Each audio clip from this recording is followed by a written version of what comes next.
Урматтуу депутаттар, мындан туура 10 жыл мурун апрелде эл ушул жерде массалык көчөгө чыгып ушул ак үйдү алган. Анын бул экономикалык себептер бул экинчи этапта болгон. Биринчи этабы ошол убактагы бийлик гезиттерди, радиолорду, интернетти чектеп баштаган. Ошондо чыгып бул жерде 100гө жакын адам өлгөн. Ошондо азыр чыгып алып бул жерде сөз эркиндигинин кереги жок деп аткан адамдар үйүндө май чучук жеп, арагын ичип, кулдарды жумшап, байманаптай болуп үйүндө отурушкан. Эмне ошолор бизге үлгүбү? Силер мына ошого алып баратасыңар. Жок жерден текшерилбеген бул мыйзам жок мыйзам, болбойт, бул иштебей турган мыйзам. Эми силер сөз эркиндиги бизде жетиштүү. Бул жерде силердин эмгегиңер жок ага.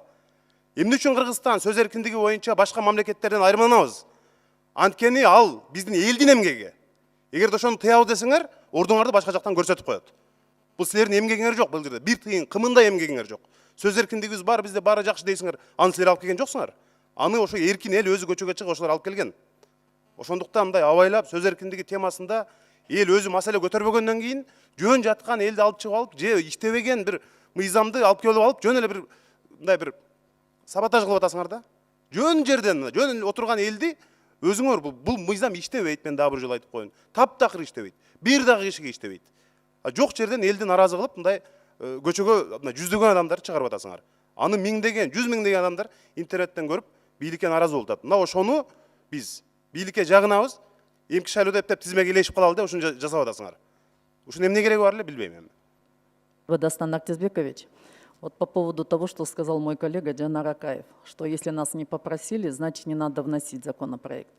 Я хочу сказать, что до законопроекта о манипулировании информацией была инициатива депутатов по законопроекту, который запрещал детям сидеть в порно-сайтах, смотреть всякие вот эти игры, там, призывы там, со стороны там, всяких там, кто вербует в Сирию. И у меня есть 25 тысяч подписей с фамилиями, с телефонами.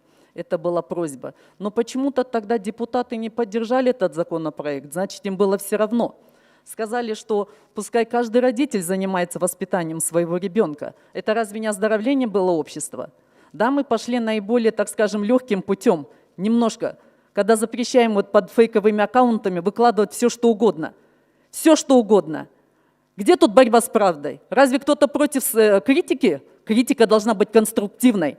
Она должна говорить о том, что ты сделал, о том, что ты не должен делать. Без перехода на личности, оскорбления, нецензурную брань, рекламу всяких, извините, парадов голубых, розовых, зеленых. Это что, свобода слова? О какой свободе слова вы говорите? В законопроекте нет норм, запрещающих свободы слова. Есть право на защиту чести, достоинства, репутации. Зачем вы передергиваете нормы? Нету никаких экономических последствий. Нету, извините, никаких нравственных последствий, потому что человек, если говорит с открытым забралом, вы, мужчины, внуки Манаса, потомки Манаса, на войну ходили все с открытым забралом. Вы о чем говорите? Разве мужчины из кустов прятались и стреляли из кустов своих врагов? Шли с мечом на врага. Фейк — это зло, это ложь. Никто не говорит о закрытии свободы слова. Говорите, но не прячась.